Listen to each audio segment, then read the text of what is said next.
Ram Jai Jai Ram Shri Ram Jai Ram Jai Jai Ram Shri Ram Jai Ram Jai Jai Ram Shri Ram Jai Ram Jai Jai Ram Shri Ram Jai Ram Jai Jai Ram Shri Ram Jai Ram Jai Jai Ram Shri Ram Jai Ram Jai Jai Ram बोले साहब रामचंद्र महाराज की जय।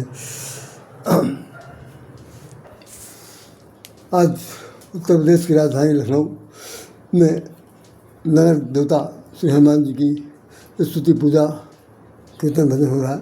आज तीसरा मंगलवार है, बहुत ही विशेष रूप से मनाया जा रहा और उसको मनाने के लिए भी सब लोग अपने अपने ढंग से लगे हुए। इस बार थोड़ा सा उत्साह तो पूजा पाठ का अपने आप में अपने ढंग को चरमोत्कर्ष का उसमें ही है, लेकिन जितना ज़्यादा उत्साह ये होता था अंडारे भंडारे का जो कभी लोग नहीं करते थे, वो लोग भी खुल कर बढ़ चढ़ कर सामने आते थे। उन लोगों के सामने भी एक समस्या आ गई कि ईंधन और गैस का न मिलने की वजह से तमाम सारे पूरी पकवानों का मिलना लगभग कम हो गया है। कम से कम लोगों के द्वारा ये इस्तेमाल होगा, लेकिन वो भी कोई मलाल की बात नहीं है, क्योंकि ये विश्व युद्ध हो रहा है, इस युद्ध में ये होना स्वाभाविक है।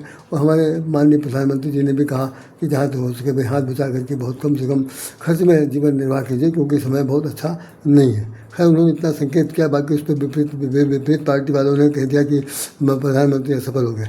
अब इससे ज़्यादा गधापन की बात क्या हो सकती है। खैर मैं उस पर भी नहीं जाना चाहता हूँ। जब घर का मुखिया जब कोई बात कहता है तो उसका समर्थन सबके सामने के लिए होता है। 5 उंगली के अगर हमारे यहाँ हथेली की 5 उंगलियाँ हैं, 5 बराबर नहीं है, तो 5 बराबर नहीं है, 5 में खून तो बराबर जा रहा, तो भाई बात एक के लिए की जा रही कि 2 के लिए की जा रही। लेकिन नहीं, समस्या का समाधान ढूंढने के बजाय यह है कि टिप्पणी करने का अधिकार यहाँ सबको प्राप्त है। तो खैर चलिए हम लोग आज मनाते हैं। तो हमारे पास सबसे बड़ा ये हमारा लेख है, सुन कपि तो समान उपकारी नहीं को धनधारी संसार में कोई ऐसा नहीं। सुन कपि तो समान उपकारी नहीं को, सुन कपि तो समान उपकारी, सुन कपि तो समान उपकारी को सुर नर मन तनधारी नहीं को सुर मन तनधारी प्रत्युपकार करो का तोरा सन्मुख होने सकत मन मोरा। ये कहा, ये पिछली बार भी नहीं था। अब आज मैं आपको बताना चाहता हूँ, जो 10 मिनट में आप समझ लूँगा सिर्फ, उसके बाद पूरा डिटेल कल।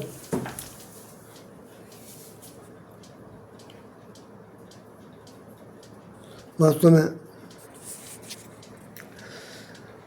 ये है कि जो हमारा ये भी आज मंदिर से मुझे वहाँ के संत महात्मा थे, उन्होंने ये आशीर्वाद स्वरूप दिया। जो माला पहन के हनुमान जी का ये माला है उनके चरणों से प्राप्त हुआ, उसको मैं पहन के बोल रहा हूँ। अन्यथा बोलने वाले वही है, हनुमान जी बोल रहे हैं, भगवान राम बोल रहे हैं। अदरवाइज राइट क्या बोल रहा है, तो एक प्रकार का समझिए यंत्र है, जिसे कहना चाहिए संसाधन के माध्यम से अपनी बात कह रहे हैं।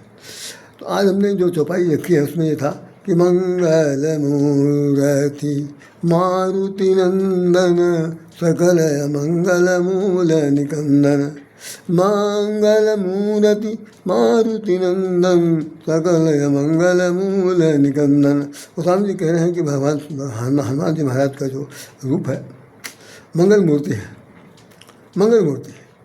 तो ये बात बहुत ज़्यादा इस पर ध्यान देने योग्य है कि भाई और लोगों की मूर्ति क्या है। और हनुमान जी की मूर्ति मंगल मूर्ति है, तो रामचंद्र की मूर्ति, भगवान श्री कृष्ण की मूर्ति, गणेश जी की मूर्ति, दुर्गा देवियों की मूर्ति, इन त्रिदेवों की मूर्तियाँ, इन सब लोगों की मंगल मूर्ति नहीं है। लेकिन कोई खास बात है, कोई ख़ास बात है। वो लोग क्या करते हैं और ये क्या करते हैं, इनमें एक खास बात दूसरे अध्याय में लिखी गई है कि सकल अमंगल मूल निकंदन। इनका ये मंगल की मूर्ति है। भगवान उनके पिताजी का सब नाम था ये मारुति नंदन का नंदन पुत्र मारुति मेरा पवन। तो ये पवन के पुत्र हैं, सबका मंगल करने वाले हैं। मंगल करने वाले हैं तो वहाँ तक तो छोड़ दिए, कोई भी किसी भी रूप का हो सकता है। मंगल करने वाला अगर होगा तो चित्तवृत्तियों से सबका भलाई कर सकता है। लेकिन ये तो रूप ही है, जिस शकल को देख करके आदमी को ये लग जाए कि नहीं इनके द्वारा हमारा भला हो सकता है, तो व्यक्ति हिचकिचाता हुआ भी एक बार जाएगा, चरणों में गिर पड़ेगा, महाराज सब पर आपने कृपा की मुझ पर कर दी। तो भगवान हनुमान जी महाराज जो है सबके ऊपर कृपा करने के लिए अपना स्वरूप ऐसा उनको मिला है कि मंगल मूर्त है। वैसे देखने में तो बंदर है, बंदर तो सब लोग जानते हैं। जैसे उन्होंने कहा, भगवान हनुमान जी ने भगवान राम से जब पहली मुलाकात हुई तो उन्होंने कहा कि भाई मैं तो बंदर हूँ और मुझ में तो कोई गुण ज्ञान है नहीं। तो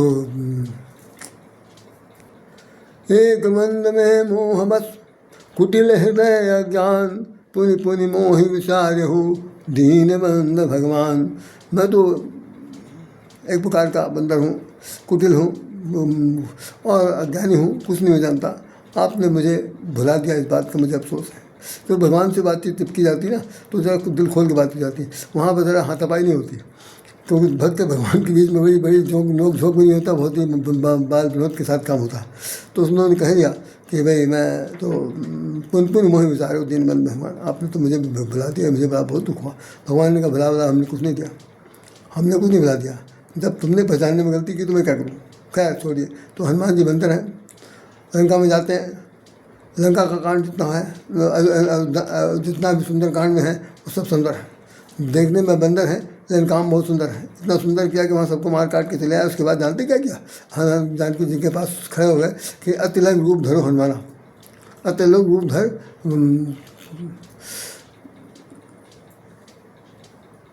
धरिलंग रूप था वो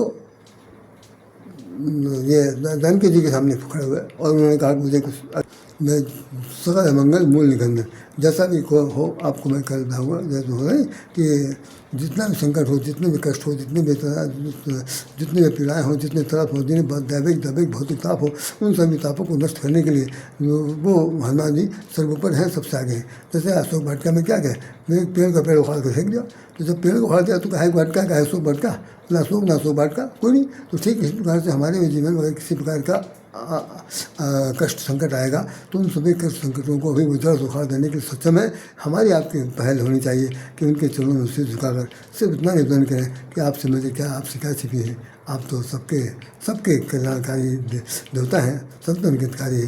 हे प्रभु आप मुझ पर कृपा कीजिए। और हनुमान जी आप पर कृपा करेंगे। इन शब्दों के साथ राधे आपको हृदय से नमन करता है। जय श्री राम, जय श्री राम, जय श्री कृष्ण।